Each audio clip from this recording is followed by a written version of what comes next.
así un poco más original. Entonces en este vídeo he decidido que vamos a contar algunos sucesos paranormales que se han dado aquí en España, en concreto en Andalucía, que es de donde yo soy, en cada una de sus provincias. Y antes de empezar quería deciros que tengo esto por aquí, que me lo voy a poner para contaros las historias, ya que me parece súper bonito.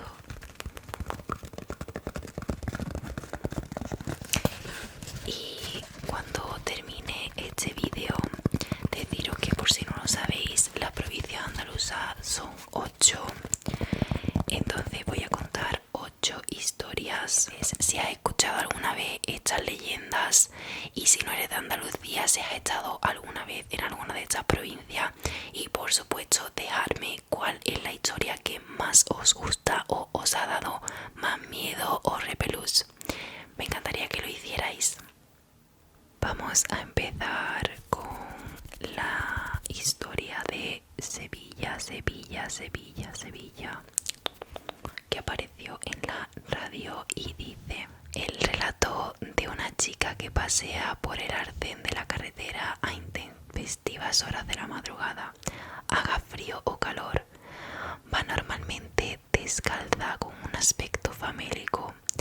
Hace autostop y cuando sube al vehículo de aquella persona que se apiada de ella, solo indica que se dirige al pueblo o la localidad más cercana para, de inmediato, advertir sobre un peligro que hay y así desaparecer. El relato del conductor es este. Una noche conducía por la carretera de Sanlúcar la Mayor. Era una noche tranquila. Cuando llegué a la zona de la cuesta de las Doblas y encaré para arriba, vi a una joven que iba por el lateral. Iba descalza y tenía una especie de anorak rojo. Me dio mucha cosa y paré el camión. Le dije que subiera, que la acercaba donde fuera. Me dio mucha pena. La chica subió, estaba delgadita. Se subió y unos segundos después me dijo que tuviera cuidado más adelante, porque había un coche parado sin señalización y que podía darle, pues estaba mal aparcado y ocupaba toda la calzada. Menos mal que me lo dijo, porque aminoré y a los 200 metros apareció un coche oscuro que estaba en la mitad de la carretera. Lo esquivé bien y al mirar al sitio que estaba la chica, ya no estaba, se había esfumado. El siguiente fenómeno paranormal es en el Centro de Salud del Pino de Córdoba. Ya se habían descrito extraños incidentes en la residencia noreña en el pasado. Nadie creyó en fantasmas y sí en casualidades más o menos inquietantes dentro de sus instalaciones. Sin embargo, desde que se convirtió en centro de salud, eran muchos los empleados del edificio que hablaban de extraños sucesos en los pasillos del edificio. Uno de estos testigos nos contó lo siguiente: a mí me sobrecoge. Una noche sentí como unas risas. Era extraño, ya que no había nadie en el edificio, así que seguí aquel sonido y al final del pasillo vi a una niña que parecía llamarme para jugar. La seguí hasta un pequeño cuarto y cuando llegué no había nadie. Al darme la vuelta estaba allí, detrás mía. Un frío me envolvió y desapareció la niña. No era de este mundo. No es el único fantasma que pasea por el interior del centro de salud. El espectro de una anciana también se pudo ver deambulando por las mismas galerías y pasillos de la niña. En la mayoría de ocasiones el sentimiento de tristeza embarga las apariciones. Se sienten llantos y sollozos, frío intenso o se apagan y encienden las luces. Otro testigo, que no quiere desvelar su nombre, nos narró cómo una noche decidió grabar una psicofonía. Suelo bajarme el podcast de Canal Sur y os escuché hablar de cómo hacer este tipo de cosas. Puse mi grabadora y dejé la grabación en un cuarto de curas. Al recogerla me puse a escuchar y una voz, no había nadie en el edificio, decía claramente: mamá. Me dejó impresionado y desde entonces sé que hay algo en ese sitio. La siguiente historia es la de Cádiz. Cádiz. Uno de los grandes casos paranormales de la ciudad de Cádiz se encuentra en la Facultad de Ciencias Económicas y Empresariales, con toda una historia truculenta, extraña y misteriosa a su alrededor. Se habla del espectro del Hospital de Mora.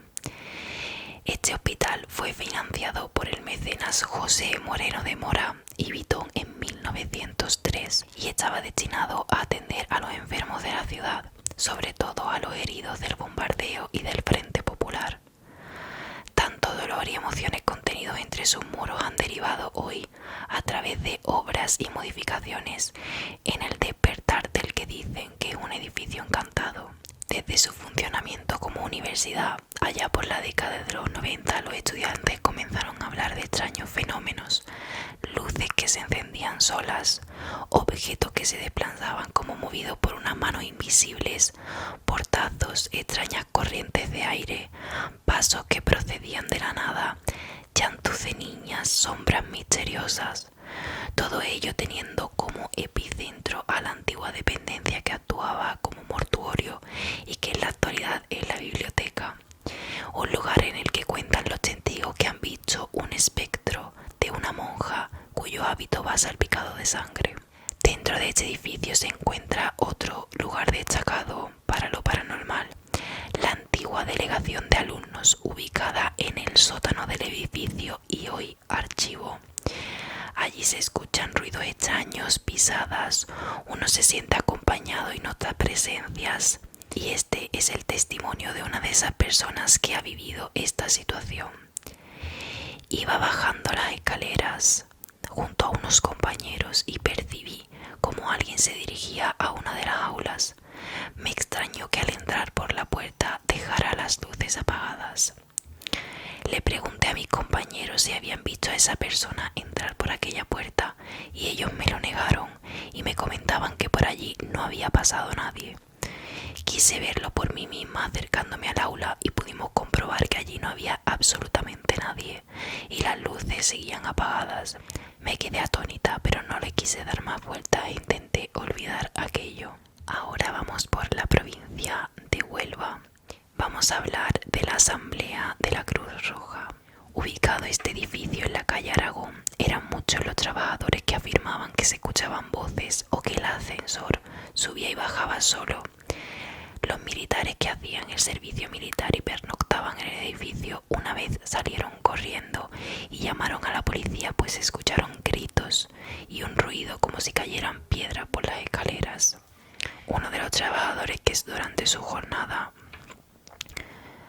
la jornada de uno de los trabajadores, este fue testigo de uno de estos espectrales ruidos. Él dice: no recuerdo bien cómo fue, pero algo llamó mi atención. Era como si alguien me llamara muy débilmente. Entonces miré las escaleras y vi como si alguien las subiera. Era imposible porque aquello estaba cerrado y había sacos que dificultaban ir arriba. ¿Y subir para qué? Me levanté gritando: oiga, ahí no se puede estar. Pero un frío vino de pronto hacia mí y solo escuché una voz gélida que decía: déjame estar. Aquello fue impresionante. Bajé pálido y todos mis compañeros me dijeron: ¿qué te pasa? ¿Has visto un fantasma? A punto estuve de decirles que sí. No hablé por vergüenza, pero luego he sabido que otros compañeros de Tajo han tenido en el edificio experiencias como la mía. Nuevamente sumergiéndonos en el pasado del lugar, hallamos un suceso que pudo marcar los designios del edificio. El día 13 de septiembre de 1985 se produjo un derrumbamiento en la calle Aragón por el Cabezo de San Pedro. Aquel suceso se cobró 13 víctimas mortales y numerosos heridos. Tal vez aquel hecho luctuoso esté actuando ahora con su influjo y sus espectros del devenir del lugar. El siguiente suceso paranormal es de Málaga y es el poltergeist de la calle Cister. El reloj marcaba las 6 de la tarde. Varios trabajadores de la editorial Plaza y Janés se encontraban reunidos cuando de repente escuchan. Varios trabajadores de la editorial Plaza y Janés se encontraban reunidos cuando de repente escucharon un estruendo. Una de las estanterías se había caído al suelo. Atónitos, empezaron a ver cómo el mobiliario comenzaba a salir despedido por los despachos, hasta el punto de que libros, ceniceros y cuchillos se estrampaban contra la pared como si alguien los lanzara. Salieron corriendo de las oficinas, unos a llamar al deán de la catedral y otros en busca de la Policía Nacional, que por aquel entonces tenía su comisaría en la aduana. Los agentes se personaron en la calle Cister y al ver lo que ocurría salieron despavoridos, no sin antes rellenar un informe en el que documentaban que las cosas se movían por fuerzas extrañas. En un momento dado, uno de sus miembros exclamó: «Miguel, dice que se llama Miguel». Era el nombre de un antiguo operario de la Plaza y Janés que 5 años antes, al ser acusado de un supuesto fraude, se había tirado de un 9º piso. Dio la casualidad de que en aquellos días se estaban exhumando sus huesos, hecho que según los expertos motivó el poltergeist y sus apariciones. La siguiente historia es de El fantasma del Parador Nacional de Jaén. El Castillo Parador Nacional de Jaén, ubicado en el Cerro de Santa Catalina, es uno de los lugares más evocadores y celebrados de la ciudad del Santo Reino. El alcázar que mandó edificar San Fernando con motivo de la conquista de la ciudad en 1246 domina toda la ciudad. Los que han tenido la oportunidad de alojarse en la habitación 22 han sentido la presencia de alguien invisible que llora. También han percibido anomalías eléctricas, descensos de temperaturas o puertas y cajones que se abren y cierran solas. Todo ello causa la lógica consternación en quienes lo han vivido. En el año 1980 se registró un huésped en la habitación 22. En la noche llamaron a la puerta, se levantó de la cama y abrió, sorprendiéndose de no encontrar a nadie. Se volvió a acostar, pero nuevamente llamaron a la puerta. El huésped procedió de la misma forma, pero encontró de nuevo el vacío en aquel largo pasillo. Durante toda la noche se repitieron los extraños ruidos y fenómenos, hasta que, cansado, decidió dejar la habitación y buscar un lugar mejor donde dormir. Otros huéspedes extranjeros presentaron una queja a la dirección del hotel, ya que durante toda la noche el cliente de la habitación superior no había dejado de mover muebles, gritar y llorar. Revisaron quién se había alojado en la misma y la sorpresa fue que sobre su habitación lo único que había era el tejado. Otras personas han sentido correr por el pasillo, llamar a sus puertas e incluso ver la aparición de una mujer vestida con indumentaria árabe que, desde una esquina, los observaba fijamente. Era una mujer bella, alta, morena y sus ojos claros.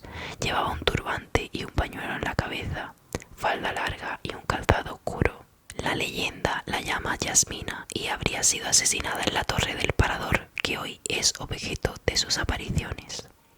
Ahora vamos a hablar sobre el fantasma del Teatro Cervantes de Almería. En esta historia, un hombre consiguió colarse en este teatro para hacer de uno de los personajes. Este hombre era el marido de Conchita, una de las actrices. Con la excusa de tener que representar la función y después de haber ingerido mucho alcohol, buscó la zona más cercana a la salida de emergencia y esperó el inicio de Santa Isabel de Ceres. En el escenario apareció Conchita Robles, que estaba magnífica, y su marido se escondió detrás del escenario. Él llevaba una pistola y apuntó a su esposa. Ella, presa del pánico, buscó refugio tras el encargado de la cartelería de la obra, de 16 años, creyendo que así no dispararía, pero el comandante sí que disparó, impactando en su pecho. Estaba herida de muerte.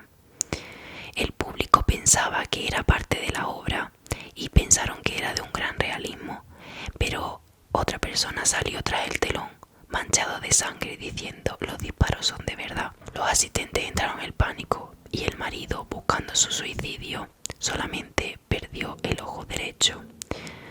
Fue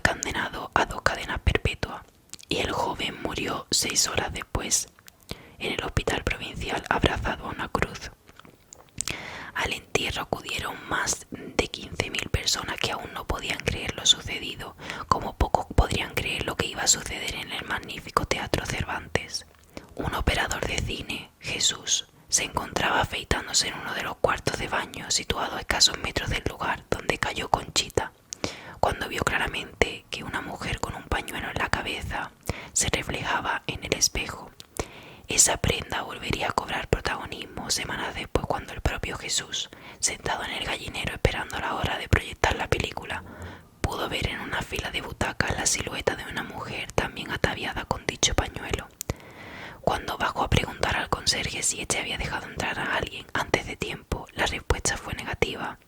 Jesús volvió sobre sus pasos y allí ya no había nadie. No sería la última vez que se toparía con la enigmática figura, pues la tuvo situada en el asiento trasero al suyo mientras disfrutaba de una sesión de cine en el mismo lugar.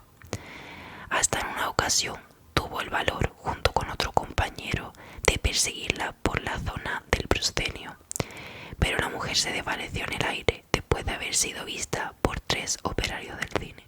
La siguiente historia es de Granada, de el ayuntamiento. El consistorio granadino, situado en la Plaza del Carmen, no es un lugar tenebroso, pero en él sí que han sucedido también fenómenos extraños a lo largo de los años. De hecho, un exconcejal asegura que en una ocasión, a última hora de la tarde, cuando salía de su despacho y se dirigía a la puerta principal, escuchó un ruido ensordecedor junto al pasillo en el que estaba a punto de entrar. Era, afirma, una especie de lamento humano, lanzado a voz en grito, una señal de desesperación que hizo que se le pusiera el vello de punta. El concejal terminó llegando a la puerta sin mayores contratiempos y allí comentó lo que le había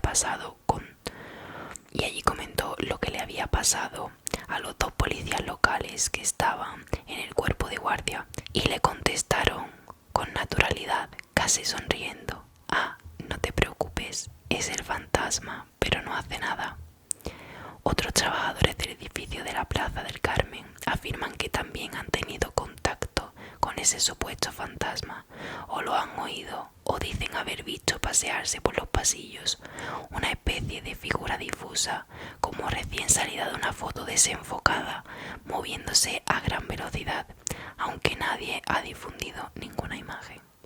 Bueno, y hasta aquí los sucesos paranormales de esta comunidad autónoma de Andalucía. Espero que os haya gustado y nos vemos en el próximo vídeo. ¡Chao! Por favor, me encantaría que me dijeras si eres de Andalucía, a qué provincia perteneces.